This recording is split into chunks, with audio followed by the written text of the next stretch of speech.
ಮಾತು ಮನೆ ಕೆಡಿಸ್ತು, ತೂತು ಒಲೆ ಕೆಡಿಸ್ತು ಅನ್ನೋ ಹಾಗೆ ಸಿಟಿ ರವಿ ಆಗಾಗ ತಮ್ಮ ಇಮೇಜ್ನ ಕೆಡಿಸಿಕೊಳ್ತಾನೆ ಇರ್ತಾರೆ. ವಿವಾದಗಳಿಗೆ ಆಸ್ಪದ ಕೊಟ್ಟು ಎದುರಾಳಿಗಳ ಕೆಂಗಣ್ಣಿಗೆ ಗುರಿಯಾಗ್ಬಿಡ್ತಾರೆ. ಇದೀಗ ಮದ್ದೂರು ಗಲಭೆಯಲ್ಲಿ ಬಿಜೆಪಿ ನಾಯಕ ಆಡಿದಂಥ ಮಾತು ಸಂಕಷ್ಟಕ್ಕೆ ಗುರಿ ಮಾಡಿಬಿಟ್ಟಿದೆ. ಹಮ್ಮೂರವಿ ಸೂತ್ರವನ್ನ ಪಾಲಿಸುವ ಮಾತುಗಳನ್ನಾಡಿ ಕಾನೂನು ಸಂಕಟದಲ್ಲಿ ಸಿಕ್ಕಾಕೊಂಡಿದ್ದಾರೆ.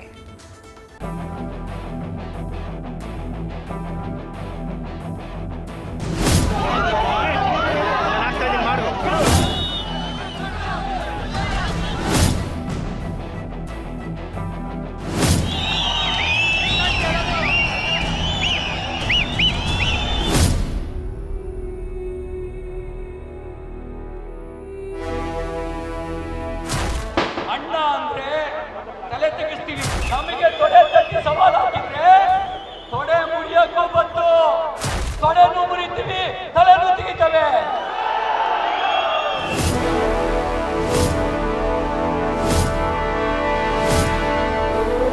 ಕೇಳಿದ್ರಲ್ಲ ಸಿಟಿ ರವಿ ಮಾತು. ಇದೊಂಥರ ಕೇಳೋಕೆ ಹಮ್ಮೂರಬಿ ಸೂತ್ರದಂತಿದೆ. ಕೈಗೆ ಕೈ, ತಲೆಗೆ ತಲೆ ಎನ್ನುವಂತೆ. ಇಲ್ಲಿ ಸಿಟಿ ರವಿ ತೊಡೆಗೆ ತೊಡೆ, ಸಮಾಧಿಗೆ ಸಮಾಧಿ ಎಂಬ ಕ್ರೌರ್ಯದ ಕಿಚ್ಚು ಹೊತ್ತಿಸಿದ್ದಾರೆ. ಮದ್ದೂರಲ್ಲಿ ಹೊತ್ತಿರೋ ಕೋಮು ಜ್ವಾಲೆ ಆರಿಸೋ ಕೆಲಸ ಮಾಡದೆ ಮತ್ತಷ್ಟು ತುಪ್ಪ ಸುರಿದಿದ್ದಾರೆ. ಇದೀಗ ಬಾಯಲ್ಲಿ ಆಡಿದ್ದು ಬೆನ್ನಿಗ್ ಮೂಲ ಎಂಬಂತೆ ಕೇಸರಿ ನಾಯಕನಿಗೆ ಸಂಕಷ್ಟ ಎದುರಾಗಿದೆ.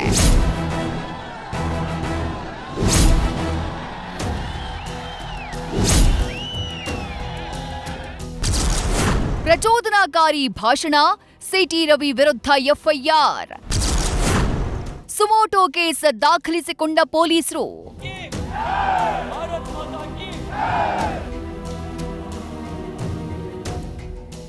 ಕಟುಕ ಕತ್ತು ಕೊಯ್ದ ಅಂತ ಅವನು ಮಾಡಿದ್ದನ್ನೇ ನಾನೂ ಮಾಡ್ತೀನಿ ಅನ್ನೋದು ಎಷ್ಟು ಸಮಂಜಸ. ಇದೀಗ ಬಿಜೆಪಿ ಪರಿಷತ್ ಸದಸ್ಯ ಸಿಟಿ ರವಿ ನಿನ್ನೆ ಮದ್ದೂರಿನ ಗಣೇಶನ ಮೆರವಣಿಗೆಯಲ್ಲಿ ಮತ್ತೆ ದ್ವೇಷದ ಬೆಂಕಿಯನ್ನ ಹಚ್ಚಿದ್ದಾರೆ. ಗಣೇಶ ಮೆರವಣಿಗೆ ವೇಳೆ ಕಲ್ಲು ತೂರಾಟ ಮಾಡಿದ್ದನ್ನ ಖಂಡಿಸೋ ಭರದಲ್ಲಿ ಸಿಟಿ ರವಿ ನಾಲಿಗೆ ಲಯ ತಪ್ಪಿದೆ.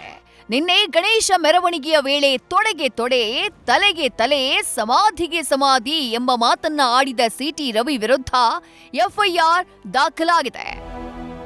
ನಿನ್ನೆ ಮದ್ದೂರಿನಲ್ಲಿ ಸಾಮೂಹಿಕ ಗಣೇಶ ವಿಸರ್ಜನಾ ಕಾರ್ಯಕ್ರಮದಲ್ಲಿ ಬಿಜೆಪಿ ನಾಯಕರು ಕೂಡ ಭಾಗಿಯಾಗಿದ್ರು. ಈ ವೇಳೆ ವಿಧಾನ ಪರಿಷತ್ ಬಿಜೆಪಿ ಸದಸ್ಯ ಸಿಟಿ ರವಿ ಪ್ರಚೋದನಕಾರಿ ಭಾಷಣ ಮಾಡಿರುವ ಆರೋಪ ಕೇಳಿಬಂದಿದ್ದು, ಮದ್ದೂರು ಠಾಣೆಯಲ್ಲಿ ಎಫ್ಐಆರ್ ದಾಖಲಾಗಿದೆ. ದ್ವೇಷ ಹುಟ್ಟಿಸುವ ಪ್ರಚೋದನಾಕಾರಿ ಮಾತುಗಳನ್ನಾಡಿದ ಆರೋಪದಲ್ಲಿ ಎಂಎಲ್ಸಿ ಸಿಟಿ ರವಿ ವಿರುದ್ಧ ಸಬ್ ಇನ್ಸ್ಪೆಕ್ಟರ್ ಮಂಜುನಾಥ್ ಕೊಟ್ಟಂಥ ದೂರಿನ ಅನ್ವಯ ಎಫ್ಐಆರ್ ದಾಖಲು ಮಾಡಿಕೊಳ್ಳಲಾಗಿದೆ. ಬಿಎನ್ಎಸ್ 196(1)(a) ಸೆಕ್ಷನ್ ಅಡಿಯಲ್ಲಿ ಮದ್ದೂರು ಪೊಲೀಸರು ಸುಮೋಟೋ ಕೇಸ್ ದಾಖಲಿಸಿಕೊಂಡಿದ್ದಾರೆ.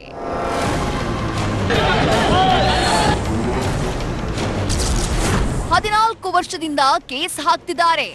ಒಂದಕ್ಕೆಲ್ಲ ಹೆದರಲ್ಲ, ಎಫ್ಐಆರ್ಗೆಲ್ಲ ಜಗ್ಗಲ್ಲ ಎಂದ ಎಂಎಲ್ಸಿ ಸಿಟಿ ರವಿ.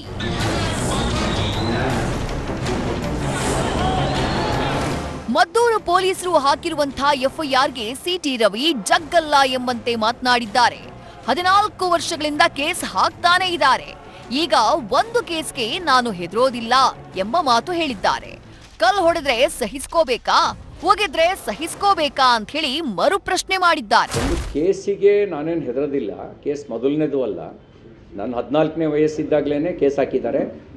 ಹಾಗಂತ ನಾನು ಜನರ ಪರವಾಗಿ ಹೋರಾಟ ಮಾಡೋದು ಬಿಟ್ಟಿಲ್ಲ, ಹಿಂದುತ್ವದ ಪರವಾಗಿ ಧ್ವನಿ ಎತ್ತೋದನ್ನು ಬಿಟ್ಟಿಲ್ಲ, ರಾಷ್ಟ್ರದ ಪರವಾಗಿ ಸಂಘರ್ಷ ಮಾಡೋದನ್ನು ಕೂಡ ಬಿಟ್ಟಿಲ್ಲ, ಬಿಡೋದೂ ಇಲ್ಲ. ನಿನ್ನೆ ನಾನು ಮದ್ದೂರಿನಲ್ಲಿ ಮಾತಾಡಿದ್ದು, ನೀವು ಆ್ಯಕ್ಷನ್ ಮಾಡಿದ್ರೆ ರಿಯಾಕ್ಷನ್ ಆಗುತ್ತೆ ಅಂತ ಹೇಳಿದ್ದೀನಿ. ಮತ್ತು ಮದ್ದೂರಿನಲ್ಲಿ ಗಣೇಶೋತ್ಸವದ ಮೆರವಣಿಗೆ ಮೇಲೆ ಕಲ್ಲು ಹೊಡೆದವ್ರು ಯಾರು? ಕಲ್ಲು ಹೊಡೆದು ಸಹಿಸ್ಕೋಬೇಕಾ?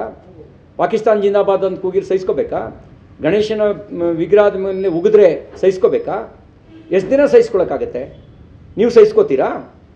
ಒಂದು ಸೋಷಿಯಲ್ ಮೀಡಿಯಾ ಪೋಸ್ಟ್ಗೆ DJ ಹಳ್ಳಿ KJ ಹಳ್ಳಿನಲ್ಲಿ ಊರು ಸುಟ್ರಿ, ದಲಿತ ಶಾಸಕನ ಮನೆ ಸುಟ್ರಿ.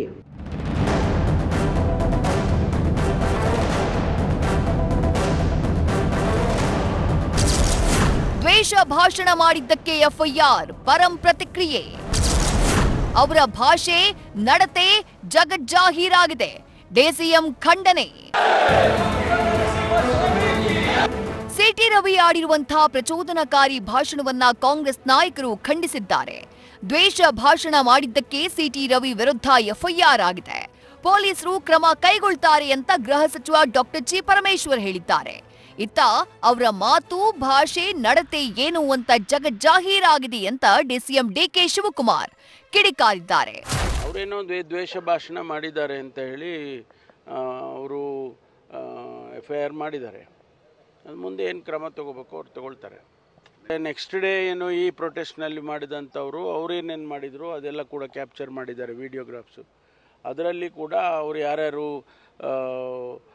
ಇನಿಷಿಯೇಟ್ ಮಾಡಿದರು, ಪ್ರಚೋದನೆ ಮಾಡಿದರು, ಅವ್ರ ಮೇಲೆಲ್ಲ ಕ್ರಮ ತಗೊಳ್ಳುವಂಥದ್ದು ಮಾಡ್ತಾ ಇದ್ದಾರೆ. ಒಟ್ಟಲ್ಲಿ ಈಗ ಪೀಸ್ ನನಗೆ ಗೊತ್ತಿಲ್ಲ, ಅವ್ರದ್ದು ಅದು ಪದ್ಧತಿ, ಅದು ಪದ್ಧತಿ, ಅವ್ರದ್ದು ಸಂಸ್ಕೃತಿ, ಅವ್ರು ಇದೆಲ್ಲ ಗೊತ್ತಿಲ್ಲ ನನಗೆ. ಬಟ್ ಅದೇನು ನಾನು ತಿಳ್ಕೊಳ್ತೀನಿ, ನನಗೆ ಗೊತ್ತಿಲ್ಲ. ಬಟ್ ಅವ್ರ ಮಾತು, ಅವ್ರ ಭಾಷೆ, ಅವರ ನಡತೆ ಎಲ್ಲ ಇದು ಜನಜಾಗೃತಿ ಆಗಿದೆ.